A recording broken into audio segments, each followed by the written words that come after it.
I'm Gene Cashion and I live in Hamilton, Alabama. In my 40s I started having knee problems and both knees were scoped twice.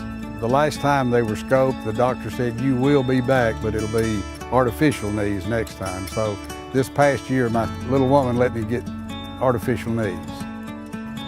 We had a knee in December of 17 and a knee in August of 18. And I'm way better off than I was before. Well, they're 72 years old except for those new little parts. They're not perfect, but they are so much better than they were. If DCH won't please you, I don't know where you're going to find comfort. I wouldn't shop for a hospital if DCH is available. They've taken real good care of me. The knees are the best part of me now. The DCH Comprehensive Joint Program, keeping bodies in motion.